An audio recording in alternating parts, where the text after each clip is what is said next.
সিনেমার শুরুতে আমরা কিছু শিকারীকে দেখতে পাই যারা জঙ্গল থেকে একটা বাঘের বাচ্চা চুরি করছিল। তারা তাকে একটা খাঁচার মধ্যে ভরে নেয়, তারপর তাকে প্লেনে করে সেখান থেকে অন্য জায়গায় নিয়ে যায়। তারপরের সিনে আমরা 25 বছরের একটা মেয়েকে দেখতে পাই যার নাম হলো এলমা, যার পিয়ানো বাজানো খুবই পছন্দের, তাই সে একজন পিয়ানিস্ট হতে চায়। তাকে আমরা একটা বোটে করে একটা আইল্যান্ডে ঘুরতে যেতে দেখি। এলমা যে আইল্যান্ডে ঘুরতে যাচ্ছে সেটা একসময় এলমার দাদুর ছিল। এলমার দাদু এলমাকে দত্তক নিয়েছিল। এখন এলমার দাদু আর বেঁচে নেই, তাই এখন ওই আইল্যান্ড এলমার নামে হয়ে গেছে। আঙ্কেল জো এলমার জন্য ওই আইল্যান্ডে অপেক্ষা করছিল। আইল্যান্ডে আসতেই এলমা আঙ্কেল জোকে জড়িয়ে ধরে। ওই আইল্যান্ডের মধ্যে একটা খুব সুন্দর ঘর ছিল, তাই এলমা ভাবে আজকের রাতটা ওই ঘরেতেই কাটিয়ে দেবে। রাতের বেলা এলমা সোফায় বসে তার দাদুর পুরনো ভিডিওগুলোকে দেখছিল। তারই মধ্যে একটা ভিডিওতে তার দাদু বলে স্নো নামের একটা নেকড়ে কিছু বছর আগে ওই আইল্যান্ডে এসেছিল, আর ওই নেকড়ের সাথে ওর দাদুর খুবই ভালো বন্ধুত্বও হয়ে গিয়েছিল। তো তার দাদু বলে সে যদি ওই আইল্যান্ডে ওই নেকড়েকে আবার দেখতে পায় তাহলে সে যেন ওর সাথে বন্ধুত্ব করে নেয়। তখনই আমরা সেই প্লেনটাকে দেখতে পাই, যে প্লেনটা করে শিকারীরা ওই বাঘের বাচ্চাটাকে নিয়ে যাচ্ছিল।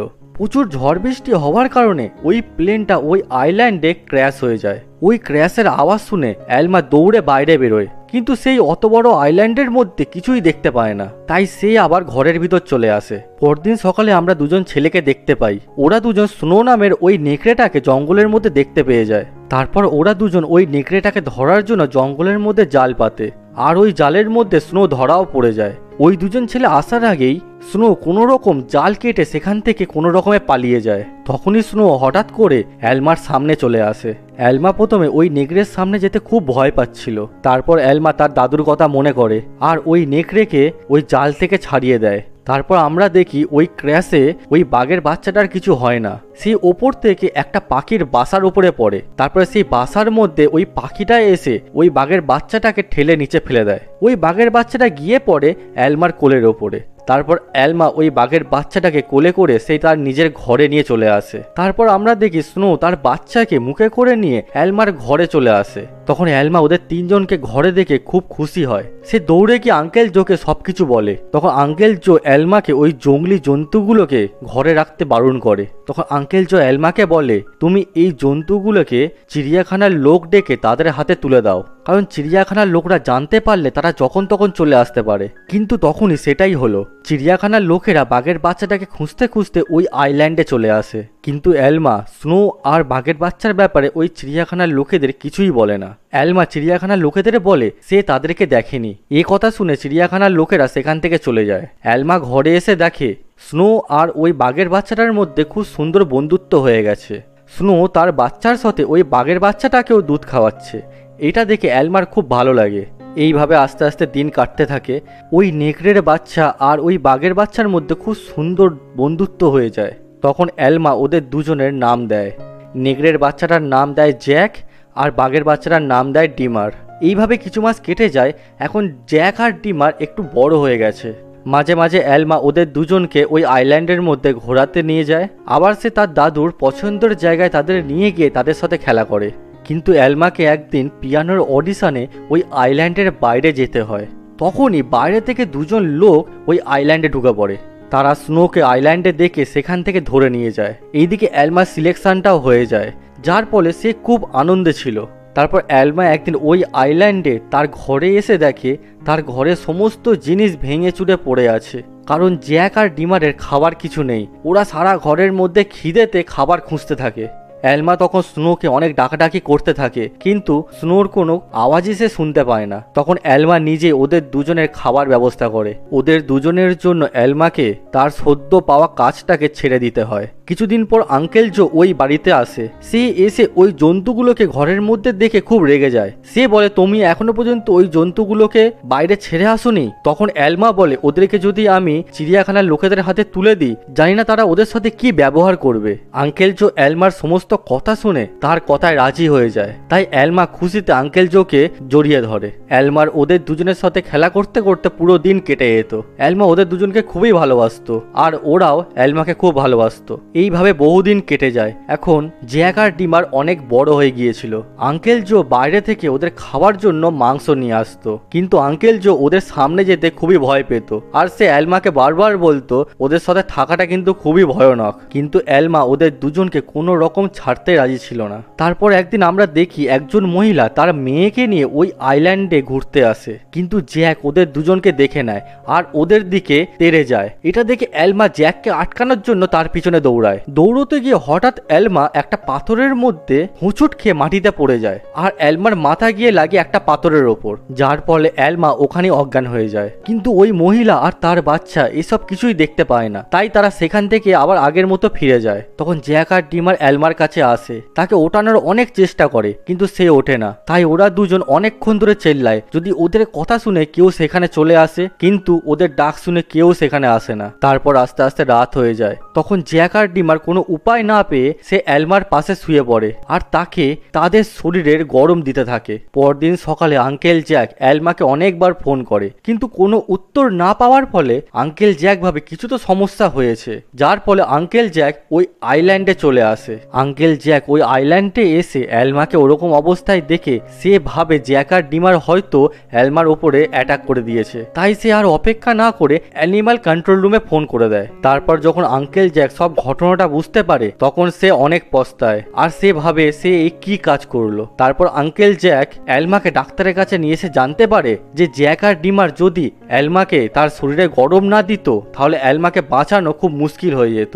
আর ওইদিকে অ্যানিমাল কন্ট্রোল রুমের লোকেরা ইলাই আর চার্লস নামক দুজন ব্যক্তির হাতে জ্যাককে তুলে দেয়। তখন ওরা দুজন ওই জ্যাককে দেখে চিনতে পারে যে এটা তো সেই স্নোরি বাচ্চা। আর এইদিকে ডিমারকে অ্যালেন নামক একজন ব্যক্তির হাতে তুলে দেয়, যে একজন চিড়িয়াখানা চালাতো। অ্যালেন একদমই ভালো লোক ছিল না, সে সমস্ত জন্তুদের ওপর খুব খারাপভাবে অত্যাচার করে। কিন্তু অ্যালেনের ছেলে র্যাপার একদম অ্যালেনের উল্টো ছিল, সে জন্তুদের খুব পছন্দ করত, তাই তার সাথে ডিমারের খুব তাড়াতাড়ি বন্ধুত্ব হয়ে গেল। অ্যালেন ডিমারকে রোজ নেশার ওষুধ দিত আর সার্কাসে খেলা দেখানোর জন্য জোর জবরদস্তি করত, কিন্তু র্যাপার ডিমারকে শান্ত করার জন্য সবসময় তার কাছে কাছে থাকতো। আর এইদিকে এলমার জ্ঞান ফেরা মাত্রই সে আঙ্কেল জ্যাককে জ্যাক আর ডিমারের কথা জিজ্ঞেস করে, কিন্তু আঙ্কেল জ্যাক এলমাকে দুঃখের সাথে সমস্ত সত্যি কথা বলে দেয়। এলমা হসপিটাল থেকে ছাড়া পাওয়া মাত্রই সে সোজা অ্যানিম্যাল কন্ট্রোল রুমে চলে আসে। সে এসে তাদেরকে জিজ্ঞেস করে জ্যাক আর ডিমারের ব্যাপারে। তাদের কাছ থেকে এলমা জানতে পারে জ্যাককে তারা শিয়ালদের পার্কে পাঠিয়ে দিয়েছে আর ডিমারকে একজন সার্কাসের লোকের হাতে তুলে দিয়েছে। এই কথা শুনে এলমা খুব রেগে যায় আর কন্ট্রোল রুমের লোকেদের ওপর খুব চেল্লাতে থাকে। কিছুক্ষণ পর এলমা এলিকে ফোন করে আর জ্যাকের ব্যাপারে জিজ্ঞেস করে। এলি বলে জ্যাক অন্য নেকড়েদের সাথে আছে আর খুব ভালো আছে, ওকে নিয়ে চিন্তা করতে হবে না। যেটা শুনে এলমা একটু শান্তি পেল, কিন্তু এলমা এখনো ডিমারের জন্য খুব চিন্তা করছিল। ডিমারকে খোঁজার জন্য এলমা যেখানে যেখানে সার্কাস হয় সমস্ত জায়গায় ঘোরে, কিন্তু এলমা ডিমারের ব্যাপারে কোনো জায়গায় কোনো রকম খোঁজ পায় না। আর এইদিকে ডিমারের থ্রুতে অ্যালেন প্রচুর টাকা কামাচ্ছিল, যার ফলে ডিমার একজন স্টার লায়নের নামে খুব পপুলার হয়ে যায়। একদিন ডিমারের সার্কাসের গ্রুপ জ্যাক যেখানে থাকে সেখান দিয়েই যাচ্ছিল, যার ফলে জ্যাক ডিমারকে চিনতে পেরে যায়। যার ফলে জ্যাক বুদ্ধি করে সেখান থেকে কোনো রকমে পালিয়ে গিয়ে ডিমারকে খোঁজার জন্য বেরিয়ে পড়ে। এলি সেখানে এসে বুঝতে পারে যে জ্যাকের যথেষ্ট বুদ্ধি আছে, সে বুদ্ধি খাটিয়ে সেখান থেকে পালিয়েছে। জ্যাক ঠিক কোনোভাবে ডিমারকে খুঁজে ফেলে আর ডিমারের কাছে এসে সে বুদ্ধি করে ডিমারকে সেখান থেকে ছাড়িয়ে নেয়। এতদিন পর দুজনের সাথে দেখা হয়ে তারা প্রচুর আনন্দ করে।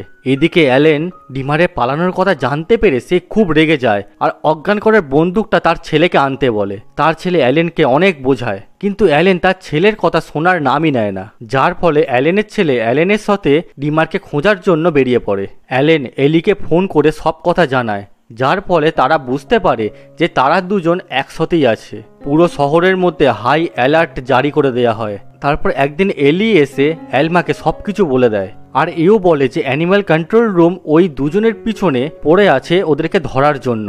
এলমা এটা শুনে খুব চিন্তায় পড়ে যায়। তখন এলি এলমাকে বলে যে তারা জ্যাকের গায়ের মধ্যে একটা ট্র্যাকার ফিট করে রেখেছিল।